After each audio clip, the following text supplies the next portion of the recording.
Welcome, ladies and gentlemen, to another episode of the Diabetic Triathlete. I'm your host, Mike Razor, in New York City. Listen, today's episode is on fasting. This is day three, ladies and gentlemen. Day three. So if you haven't seen day two, day one, you could go back and watch those videos. Or if you just want to listen to this one regarding fasting, is up to you. But the important thing is that you all here. So, in our last episode, we discussed calendar management. Within calendar management, you have fasting. You have a portion of the calendar during the month where you fast, whether it's 1 day, 2 day, 3 days, uh, 24 hours, 6 hours, 12 hours, however you want to do it. What I do, like right now, I'm fasting. So I would do a 24-hour fast on Monday, starting from Sunday night, 6 p.m. to Monday, 6 p.m. And then I would fast again on Wednesday. And if I wanted to, I'll fast again on Thursday or Friday. The weekends, not so much. But this is only to get your body trained to eat less, to allow itself to heal faster, to heal better, to heal more. Because what happens is when you are consistently consuming foods, you I'm creating an app right now. So I'm waiting for the system to load. It's giving me prompts. Anyway, so what ends up happening is your blood, your cells, your white blood cells or what have you are not able to clean up those things that are harming your body.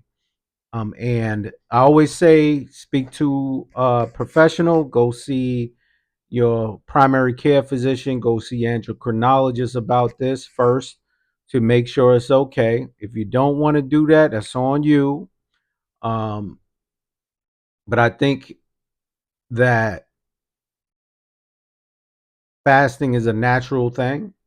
A lot of times we fast and we don't even know we're fasting. Sometimes we'll get up in the morning, have coffee, and then go to work and start work. And next thing you know, you don't eat until 12. You go to work at 8, you don't eat till 12. That's a fasting. Um, Throughout the fasting process, you can have water, you can have coffee, unless it's like a dry fast where you don't have anything. And then you have others like fruit fast, where you only have fruit after a certain time, things of that nature, or throughout the day, what have you.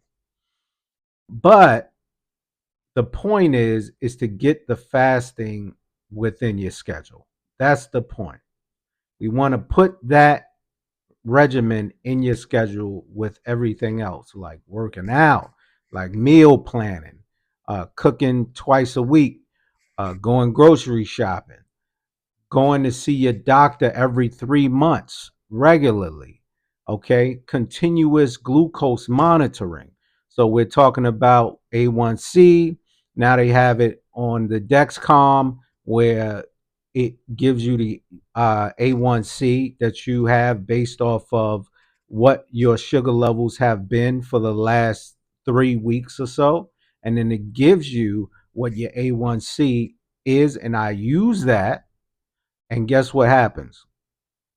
When I go get blood work done, it comes back and it's around the same, excuse me, around the same as the glucose monitor, which is great. It's something that is very helpful if we're trying to accomplish a specific goal, like bringing your A1C down from 11 to 7, 7 to 5. What I've noticed in only changing my eating habits, my A1C has decreased significantly. Now, when you incorporate fasting with that, it goes down even faster. Now, the thing you have to worry about is the mind over matter situation and how your body reacts to the fasting as far as binge eating. Because that has happened to me also at times where I would fast, and then the next day my body feels as if it's being starved or something to that effect. So it's craving a whole bunch of stuff. But the reality is, those things are the parasites within your system trying to survive. So it's telling you to eat all this junk that you've been eating throughout your life, throughout the process. Remember, you are restructuring your cells. Your old cells are dying, new cells are being born, and in that you are now creating a new person. You are not the same person you were yesterday, ladies and gentlemen. Do some research, it'll tell you. Okay, so important. It's important when you fast. It's not a bad thing. It's in the Bible, it's in the Quran, it's in various spiritual scripture that talks about fasting. Okay, 40-day fast. Some do 60, 90-day fast, 120 fast. Dr. Yaki Awaken, he does 120 fast. He's done 120 days when he initially was diagnosed with various ailments.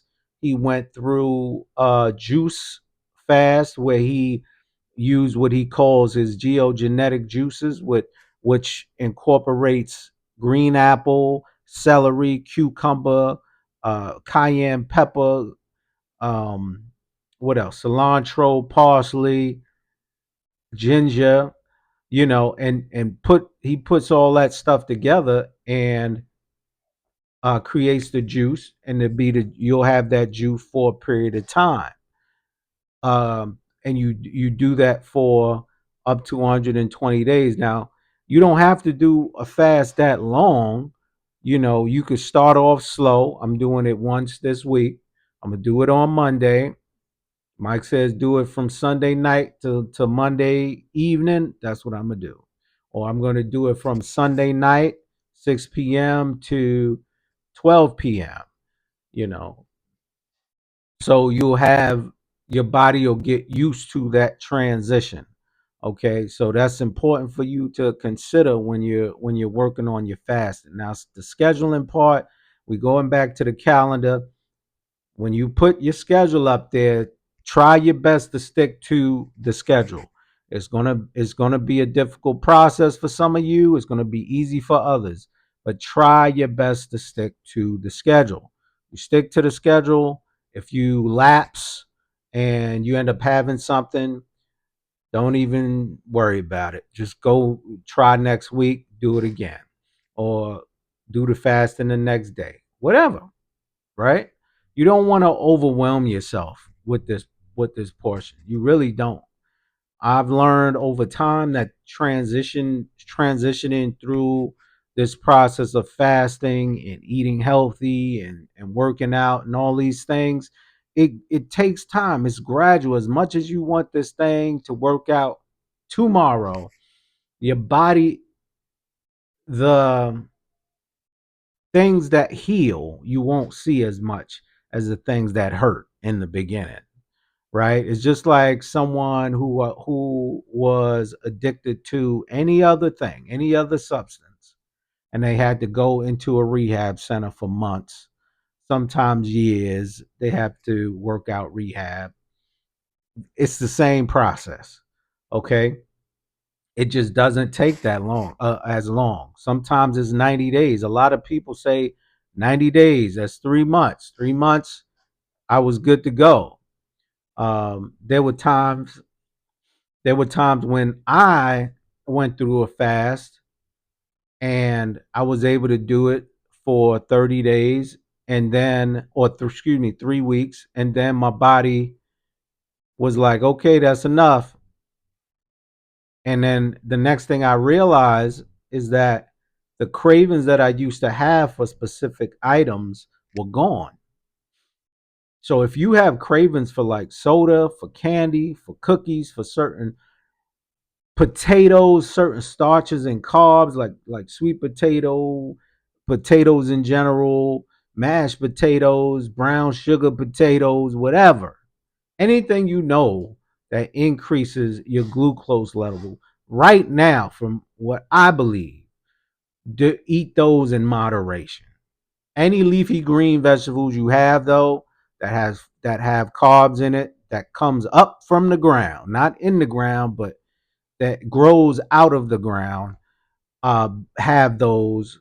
I suggest you have those. I suggest you also incorporate certain fruits, but not the fruits that are high in contents of sugar, like bananas and cherries, things of that nature. If you have bananas, know that your glucose. If you check your monitor, the sugar's gonna go up. It's like having spaghetti noodles. It's crazy. The difference is when you're dealing with sucrose, as opposed to fructose. Sucrose is a different transitional process through your body than fructose. I've watched a lot of videos, YouTube videos, with people who say they're professionals and who say that all fruit goes to your liver, and that's not entirely true. And so I just want to be clear on that. It needs you the verbiage. You guys got to watch the verbiage that a lot of people use, because they will say a certain thing, and if you don't understand exactly what they're saying, it'll sound like one thing when it's something else entirely. But we want to get around that, okay? So get that together, put the schedule together. You don't have to do the fasting right away. You don't have to do it right away, but take your time. You might want to start off with 3 days. Why don't we start off with a day? Start off with one day. See if you could do it, right? You'll have a intermittent fast. It won't be the whole day like I'm doing from yesterday to today, from 6 p.m. to 6 p.m. But you'll do it from 6 p.m. to 12 p.m. or 6 p.m. to 10 a.m. Or 6 p.m. to 2 p.m.